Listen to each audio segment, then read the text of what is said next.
Oke, sudah terlihat jelas ya. World 4.0. Nama saya Deddy Budiman. Kalau mau follow Instagram saya juga boleh, Deddy Budiman 08. Tadi bicara tentang 4.0 ya. Bapak Ibu teman-teman semua, satu hal yang menarik sekali, saya mau ajak kita berimajinasi, mau mundur sejenak ya, di akhir tahun 2019, ketika kita mau masuk tahun 2020. Ya. Apa harapan Bapak Ibu sekalian? Apa perasaan Bapak Ibu sekalian? Ya, tentunya saya berbicara dengan banyak orang, mereka mengatakan mereka mau masuk tahun 2020 dengan sukacita yang tinggi, semangat tinggi. Kenapa? Karena ini tahun yang cantik, 2020. Saya masih teringat sekali, tahun cantik sebelum 2020 adalah waktu tahun 2000. Waktu itu orang mau masuk tahun 2000, orang, wah takut nih, akhir zaman nih, ntar ada kacau dan segala macam. Ternyata lewat, dan sekarang kita sudah masuk 2020. Harapan orang begitu banyak. Saya sendiri sudah berencana buat ini, itu. Semua sudah rencanakan, sudah persiapkan. Tapi apa yang terjadi? Bapak Ibu teman-teman semua, tiba-tiba datanglah virus corona. Mulai dari Wuhan, kemana-mana, kira-kira Indonesia dan seluruh dunia. Nah ini yang terjadi. Nah, Bapak Ibu sekalian, sebagai pelayan Tuhan, apa yang harus kita lakukan dengan kondisi seperti ini? Nah, saya tidak mau terlalu banyak ngomong soal virus corona, tapi saya mau melihat apa yang terjadi di dunia saat ini, apalagi dengan adanya pandemi virus corona. Jadi Bapak Ibu sekalian, kita mungkin sudah pernah mendengar istilah ini, industri 4.0. Buat Bapak Ibu sekalian yang mungkin belum pernah dengar, nah saya akan jelaskan sedikit apa yang terjadi dengan revolusi industri keempat ini. Revolusi industri keempat dimulai pertama kali tentunya ada yang pertamanya, tidak mungkin langsung 4 ya, yang pertama. Revolusi industri 1.0 ini dimulai abad ke-18. Waktu James Watt menemukan mesin uap. Nah, mesin uap ini digunakan untuk meningkatkan produktivitas masyarakat. Ya, ini tahun abad ke-18.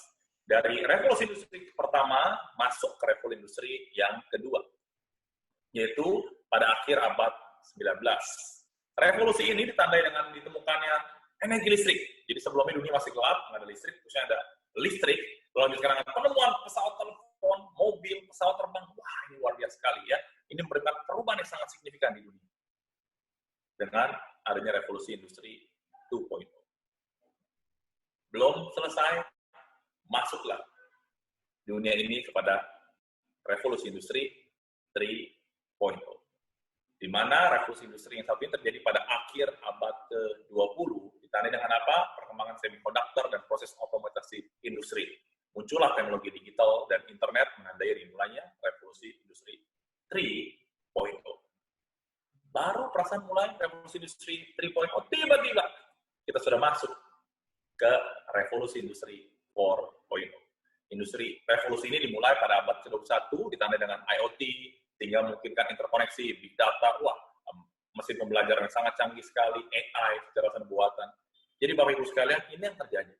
Kita sudah masuk fase revolusi industri 4.0. Nah, dengan seperti ini, Bapak Ibu sekalian, dengan revolusi industri 4.0, kita lihat ini tahapan-tahapannya, dari revolusi industri yang pertama, kedua, ketiga, dan keempat. Sebelum pandemi COVID, ini sudah happening di mana-mana. Kemudian terjadilah pandemi COVID. Maka apa yang terjadi? Semua sekarang, tadi Ibu Lina mengatakan dipaksa. Seperti Penatua Seno ya, sebelumnya jualan seperti apa, kebetulan saya memang banyak membawakan training buat cara jualan. Gitu. Nah, cara bekerjanya semua tiba berubah. Tadi ada tante yang ngomong nggak pernah Zoom, kali ini Zoom pertama, mau tidak mau dipaksa. Jadi Bapak Ibu, teman-teman, semua pelayan Tuhan di Gunung Sahari, ini yang terjadi. Sekarang kita, ada yang mengatakan sudah masuk era new normal. Dulunya kerja kita ketemu fisik, sekarang semua kita kerja Zoom meeting. Termasuk hari ini, Pak Leo sibuk sekali mempersiapkan acara ini, dari acaranya offline jadi online, pakai Zoom meeting. Bahkan katanya panitia sampai nggak tidur untuk persiapan acara ini, luar biasa sekali buat panitia. Nah, jadi Bapak Ibu sekalian, ini yang terjadi, revolusi industri 4.0 masuk. Ya, sebelum pandemi COVID mungkin tidak terlalu terasa sekali, tapi begitu pandemi COVID ini semakin memaksa kita untuk mau tidak mau bekerja dengan teknologi. Mau muda, mau tua, semuanya sekarang Zoom meeting. Bahkan sekarang kita lihat seluruh komisi, dari komisi anak, remaja, pemuda, lansia, semuanya ikut Zoom meeting. Ini menunjukkan kita sudah masuk era revolusi industri 4.0. Nah, lalu dengan revolusi industri 4.0 ini, apa sih yang harus kita lakukan? Sebelum berbicara apa yang kita lakukan, Bapak Ibu sekalian, saya coba memformulasikan kira-kira kondisi seperti ini apa sih yang terjadi dengan fenomena revolusi industri 4.0. Saya baca beberapa referensi, saya ketemu dengan teman-teman yang ahli di bidangnya, saya bertanya kepada mereka, akhirnya saya coba formulasikan menjadi sebuah akronim. Saya mengatakan bahwa kita sekarang ini sebenarnya masuk sebuah era disco. Wah, disco itu kan tahun 80-an, gitu ya, tahun 80-an, zaman disco. Sekarang udah nggak disco lagi. Nah, disco ini bukan arti sebenarnya kita berdisco, tapi disco ini adalah sebuah akronim untuk menggambarkan apa yang terjadi di era revolusi industri 4.0 saat ini, di dunia 4.0 saat ini. Disco itu, Bapak Ibu teman-teman semua, dimulai dengan disrupting. Tadi Pak Leo membuka sangat bagus sekali. Disrupting terjadi di mana-mana. Ada gangguan-gangguan. Apa saja? Banyak sekali. Bapak Ibu sekalian, mulai dari sekolah sampai hotel, ada 5 sektor. Bahkan sebenarnya lebih banyak sektor yang kena disrupting. Sebelum terjadi pandemi COVID, ada banyak sekali. Kita bisa lihat dulu, kalau kita kemana-mana, kita naik taksi, kita harus tunggu di jalan, taksi lama datang, baru datang. Tapi sekarang, mudah sekali dengan online. Ya, kita pakai Gojek, pakai Gokar, Grab, lebih mudah sekali. Perusahaan taksi yang besar, saya nggak perlu sebut brandnya apa, yang dulu besar sekali punya taksi puluhan ribu mungkin, tiba-tiba dikalahkan oleh pemain baru yang tidak punya taksi, yang tidak punya mobil, tapi bisa mengalahkan. Itulah disrupting, gangguan. Jadi ada banyak perusahaan, industri yang terkena gangguan. Diganggu. Apalagi terakhir diganggu sama virus. Wah, hancur. Jadi Bapak Ibu sekalian, jangan kaget kalau sekarang ini makin banyak gangguan. Ada yang menggambarkan era sekarang ini adalah era seperti Daud yang kecil mengalahkan Goliat yang besar. Kita lihat dengan dari revolusi industri 4.0 ini perusahaan besar semakin goyang. Digoyang oleh perusahaan baru yang kecil, yang lebih lincah. Dan ini termasuk juga ada pelayanan tentunya ya. Hati-hati kalau kita selama ini terlalu kaku, rigid, akhirnya tidak bisa mudah beradaptasi, akan terkena sekali. Jadi Bapak Ibu, teman-teman semua, selamat datang di era yang penuh dengan gangguan. Sampai hari ini pun kita semua terganggu dengan virus ya. Disrupt. Usaha semua dipotong. Tadi Pak Leo cerita dulu jual makanan seperti sekarang kita langsung ke user. Itu kan disrupt. Jalur distribusi juga semua dipotong. Dulu ada dari pabrik, distributor, ke master, ke dealer besar, ke kecil, ke pedagang. Sekarang ke user. Sekarang dari distributor langsung ke user. Dipotong semua. Memungkinkan. Kenapa? Karena ada teknologi. Kalau nggak ada teknologi, akan sulit. Disrupting. D. Setelah D, yang kedua adalah invading. Diserbu. Bapak Ibu, teman-teman, sekarang barusan di grup pengurus penabur Jakarta, selamat sore juga Pak Teni dan Pak Irwanto. Nah, ada kirim foto-foto zaman dulu, zaman taman bacaan, zaman nonton misbar, kirim misbubar gitu ya. Nah, waktu dulu saya juga sering main perang-perangan waktu kecil. Pas main perang-perangan, teman suka bilang gini, tenang aja, Belanda masih jauh, gitu ya. Jadi kita bercanda bilang Belanda masih jauh. Nah, teman-teman sekalian, tahun 45 waktu perang sebelumnya kita musuh kita Belanda. Tapi sekarang teman-teman sekalian musuh kita bukan Belanda. Musuh kita siapa? Kita tidak sadar bahwa sebenarnya kita sedang diserbu. Diserbu sama siapa Pak Deddy? Coba kita lihat ya, diserbu sama siapa. Begini. Sejak tahun 2015, Bapak Ibu teman-teman semua, sebenarnya kita sudah masuk era namanya MEA. Apa itu MEA? Itu Masyarakat Ekonomi ASEAN. Apa artinya Masyarakat Ekonomi ASEAN? Artinya adalah bahwa 10 negara ini ASEAN bergabung jadi satu. Jadi kita bisa jualan di 10 negara ini, bisa berbisnis. Pokoknya ibaratnya dulu negara kita Indonesia dari Sabang sampai Merauke, sekarang 10 negara jadi satu. Jadi Anda bisa ke Filipina, ke Brunei, karena kita sudah kerjasama. Sejak tahun 2015. Sekarang sudah tahun 2025 tahun ya. Nah, sekarang mari kita lihat diserang di mananya. Coba, Bapak Ibu sekarang ada yang tahu berapa jumlah penduduk negara ASEAN? Ada yang tahu nggak ya? Ya, jumlah total penduduk negara ASEAN adalah kurang lebih 650 juta jiwa. 10 negara, jumlah penduduknya 650 juta jiwa. Sekarang, dari 10 negara itu, Bapak Ibu sekalian, satu negara yang jumlah penduduknya hanya 5 juta. Itu negara mana? Ya, negara Singapura. Singapura penduduknya cuma 5 juta. Nah, tapi selain Singapura, ada satu negara di ASEAN yang jumlah penduduknya lebih dari 250 juta jiwa. Negara apa? Ya, negara Indonesia.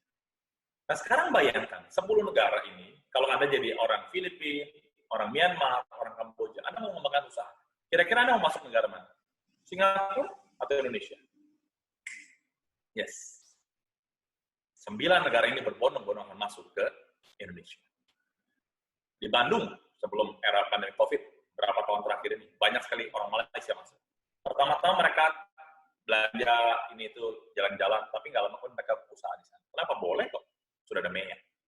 Jadi teman-teman sekalian, kita tidak sadar bahwa sebenarnya kita sedang diserbu. Sementara diserbu, kita nyanyi lagunya begini. Karena aku slow, amat slow, kita nggak sadar, kita diserbu.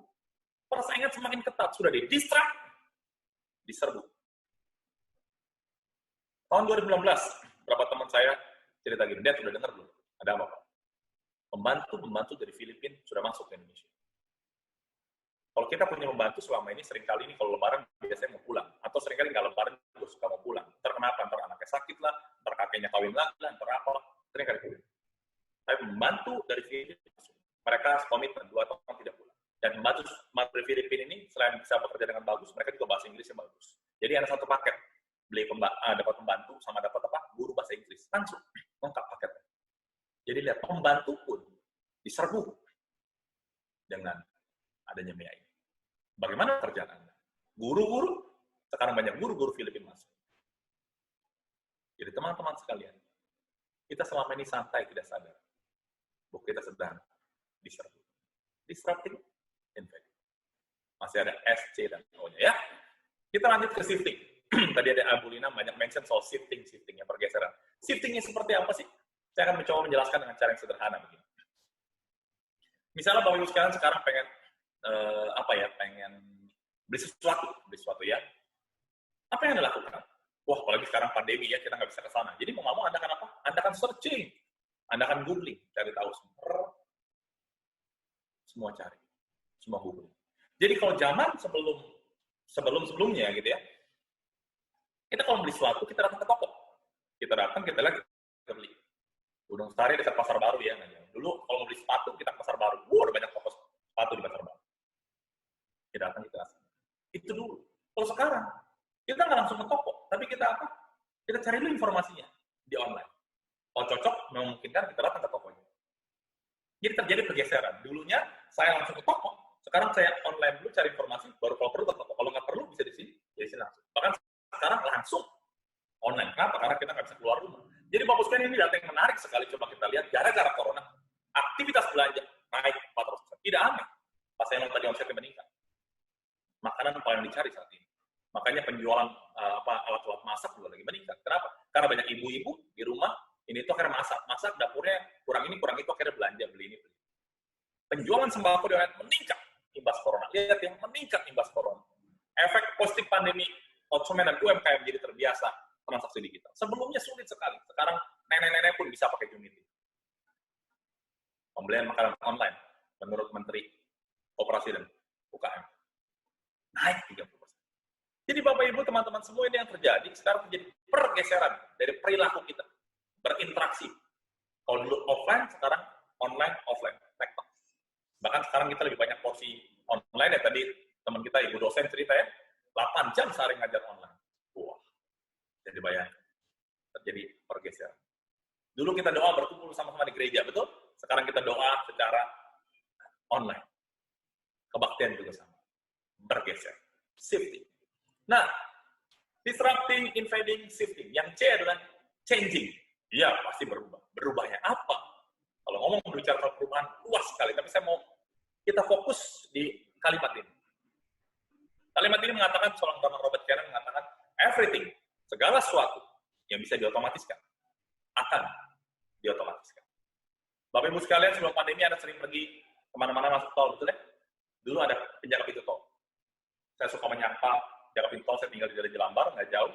Begitu masuk tol, saya sering menyapa. Sampai tukang tolnya kenal. Tapi sekarang sudah tidak ada penjaga tol. Anda sekarang ke mall. Ke mall di mana-mana, di Golden Truly ya. Mana-mana. Bahkan di Pasar Senen juga sekarang udah nggak ada jaga parkir. Semua pakai tap. Keluar masuk pakai OVO bayar. Pakai GoPay bayar. Segala sesuatu bisa diotomatiskan, akan diotomatiskan. Saya sering bawain training buat guru-guru. Saya ceritakan bahwa ini loh fenomena yang terjadi. Dan guru banyak yang bertanya, Pak, apakah saya juga akan diotomatisasi? Kenapa tidak? Kenapa tidak? Jadi teman-teman sekalian, coba lihat pekerjaan Anda. Kalau pekerjaan Anda bisa diotomatisasi, pasti Anda akan digantikan oleh teknologi. Mengerikan sekali. Jadi Bapak Ibu sekalian, disrupting, inventing, shifting, dan segala sesuatu bisa diotomatiskan, akan diotomatiskan. Manusia akan menghadapi tantangan yang lebih besar dari yang sudah bisa dilakukan oleh AI, artificial intelligence. Mereka bisa membaca apa yang Anda lakukan. Google always listening. Coba Anda mendekat handphone ngomong, oke Google, Google langsung on. Google selalu mendengar apa yang Anda katakan. Dulu tembok yang bertelinga, sekarang Google yang bertelinga. Jadi hati-hati Bapak Ibu sekalian menggosipin pendeta, natua, direkam Google tiba-tiba beredar kemana-mana. Kok bisa gitu ya? Iya, Google always listening. Jadi Bapak Ibu sekalian, kecerdasan buatan akan menggantikan Anda. Wah, makin dengar kok makin ngeri Pak. Iya, nggak apa-apa. Ya, memang tugas saya membuat Bapak Ibu sekalian akhirnya, apa yang harus terjadi ini? Apa yang terjadi saat ini? Ya, biar Bapak sekalian tidurnya agak kurang nyenyak malam hari ini dengan perubahan yang terjadi. Ya, dan terakhir adalah obscure, tidak jelas. Saya dapat ini ketika saya berbicara dengan salah satu direktur sebuah perusahaan besar di Jakarta. Kita ngobrol-ngobrol dan teman saya cerita gini, Dad, sekarang kita masuk sebuah era. Era apa? Eranya adalah we don't know what we don't know. Saya bilang, we don't know what we don't know. Kita tidak tahu apa yang kita tidak tahu. Jadi kita mesti gimana, Pak? Ya we don't know. Kata dia, we don't know. Kita nggak tahu. Dan ini semakin proven terbukti ketika pandemi COVID ini. Apakah Anda tahu apa yang terjadi? Apakah Anda tahu kapan pandemi COVID ini berakhir? Tidak tahu. Semua ahli pun sampai sekarang bingung. Vaksin kapan ditemukan? Obat kapan ditemukan? Nggak ada yang tahu. Jadi tidak jelas. Obscure. Nah, untuk teman-teman sekalian, di World 4.0 ini saya mengatakan selamat datang di era disco. Era penuh gangguan, era serbuan, era pergeseran, era perubahan, ada otomatisasi, dan terakhir, era ketidakjelasan. Selamat datang di era disco. Belum berakhir, teman-teman sekalian. Revolusi industri 4.0 membuat kita masuk ke era disco. Belum selesai, Bapak Ibu sekalian. Sekarang sudah masuk society 5.0. Ini sempat saya bicarakan kepada Pak Leo dan pada dia. Sekarang ini sebenarnya servant 4.0 sudah masuk ke servant 5.0. Ya, kenapa? Karena seiring dengan revolusi industri 4.0, Jepang sudah meluncurkan sejak tahun 2019 Society 5.0, masyarakat 5.0. Apalagi ini Pak? Saya akan jelaskan sedikit ya. Semakin kita mendengar, semakin kita, kok begitu cepat sekali dunia ini. Saya akan jelaskan sedikit apa itu Society 5.0. Ya, ini adalah society, suatu konsep yang dibuat oleh negara Jepang, dengan di mana mereka penduduk yang usia tuanya begitu banyak. Jadi mereka memikirkan akhirnya mengembangkan konsep ini. Sekarang sudah banyak orang-orang mengembangkan konsep ini. Saya akan jelaskan tahapan-tahapan dari Society 1.0 sampai 5.0. Jadi inilah tahapan masyarakat 1.0. Masyarakat di mana mereka berburu, berkumpul bersama-sama, berburu untuk hidup. Masyarakat 1.0. Ya, kita belajar sejarah banyak dulu masyarakat seperti ini. Setelah masyarakat Society 1.0, masuklah ke 2.0. Mereka tidak lagi berburu, tapi mereka berkebun, bertani, beternak. Ya capek kali ini bermula ya. Capek. Nah, akhirnya mereka, yaudah kita berkebun aja. Yaudah kita beternak aja. Masyarakat 2.0. Setelah masyarakat 2.0, masuk masyarakat 3, bekerja di pabrik-pabrik. Jadi mereka berkewajiban untuk mendapatkan uang. Kalau sebelumnya berburu, beternak, bekerja di pabrik. Seiring revolusi industri, tadi kita lihat ya, kemiripan. Ini masyarakat tadi industri. Nah, setelah itu, masuk yang keempat.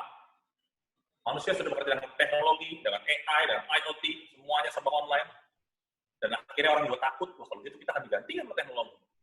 Nah, inilah masyarakat Jepang, pemerintah Jepang akhirnya melihat banyak orang merasa takut nanti dengan revolusi industri 4.0 mereka digantikan oleh teknologi. Robot-robot menjadi pintar dan akhirnya peran manusia diganti.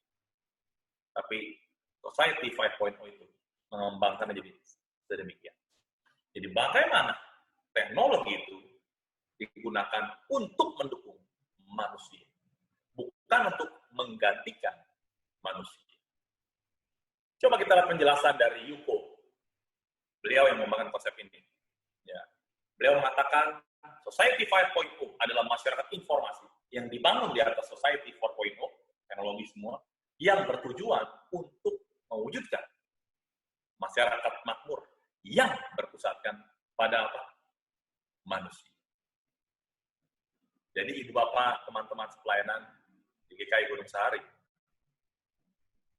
Society 5.0 adalah sebuah tahapan, sebuah era di mana teknologi itu digunakan untuk manusia, bukan untuk menyaingi manusia, apalagi menggantikan manusia.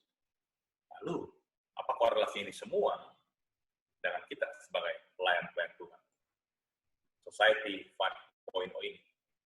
Nah, teman-teman sekalian, ketika Pak Leo meminta saya juga akhirnya mencari tahu informasi lebih banyak, mencari referensi, dan akhirnya saya mencoba menyimpulkan apa yang kita sebagai hamba Tuhan, sebagai pelayan-pelayan Tuhan, lakukan di era revolusi industri 4.0 ini, di era society 5.0 ini. Apa yang harus lakukan? Saya mencoba mengemasnya dalam sebuah akronim, yaitu H2O. H2O ini adalah air. Air adalah kebutuhan penting manusia. Apa arti H2O ini? Ya, supaya Anda mudah mengingat H2O itu air, H2O itu artinya adalah high-tech. Jadi teman-teman sekalian, kita sebagai pelayan Tuhan, di Gunung Sahari, dimanapun kita melayani. Sekarang ini kalau Anda mau melayani, Anda harus menggunakan teknologi. Tanpa terkecuali, harus. Mau di kampung, mau dimanapun, kita lihat sendiri dengan PSBB, dengan virus corona ini, akhirnya semua mau nggak mau melek teknologi.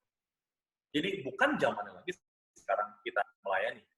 Bilang, oh saya gaptek, saya nggak bisa. Bapak Ibu teman-teman semua, kita didorong, dipaksa, dalam pelayanan harus menggunakan teknologi.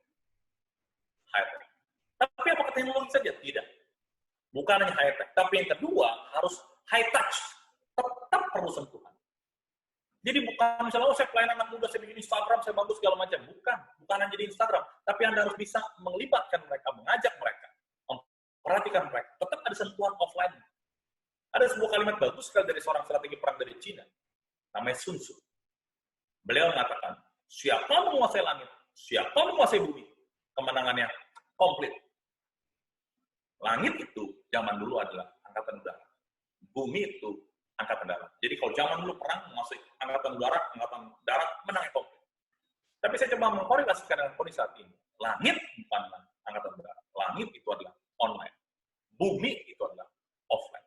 Jadi siapa menguasai langit, siapa menguasai bumi, kemenangan komplit. Siapa menguasai online, menguasai offline, komplit. Jadi tetap high-tech tapi high-touch. Jadi nggak cukup kita cuma Zoom meeting doang. Oke, Zoom meeting kita doakan ya, kita apa ya. Kita tetap perlu datang, perlu memperhatikan. Tetap memberikan sentuhan. Makanya salah satu kemarin saya belajar tentang Instagram, salah satu yang penting supaya kita engagement-nya bagus, Anda harus melibatkan mereka. Ada call to action. Call to action artinya bertanya pada mereka, mereka respon. Nah, harus ada high touch, bukan cuma teknologi dong, ya udah pokoknya ini Instagram kita ya, ini apa namanya fasilitas kita ya, apps kita ya. Enggak, harus ada sentuhannya. Harus didukung. High tech, high touch. Apakah cuma H2 dong? Enggak. Ada O-nya. Itu apa? Oasis. Oasis apa? Merek air minum bukan ya. Oasis itu adalah suatu tempat air yang kalau kita ibaratnya di padang pasir seperti ini, bagus sekali nih, ada oasis. Oasis. Nah, Bapak Ibu teman-teman semua, kita sebagai anak-anak Tuhan dipanggil untuk menjadi oasis. Memberikan jawab, kalau bahasa di dunia mungkin problem solver. Jadi dalam hidup kita ketika kita bekerja atau melakukan apapun, sebagai seorang profesional, sebagai seorang guru, seorang dosen, apapun, Anda harus bisa memberikan solusi. Anda menjadi seorang problem solver, bukan sumber masalah. Dan itu maksudnya adalah oasis. Anda harus menyelesaikan permasalahan. Ketika kita mau membantu menyelesaikan pergumulan manusia. Jadi, ini bisa dilakukan dengan didukung oleh high-tech dan high-touch. Yohanes 4 ayat 13 sampai 14 mengatakan, jawab Yesus kepadanya, barang siapa minum air ini, ia akan haus lagi. Tapi barang siapa minum air yang kuberikan kepadanya, ia tidak akan haus untuk selamanya. Tuhan Yesus sudah mengilustrasikan dengan sangat bagus sekali. Mari kita menjadi oasis buat orang-orang di luar sana yang kehausan. Dengan menggunakan teknologi, dengan menggunakan sentuhan. Ada sebuah kalimat yang saya ambil dari Santapan Harian,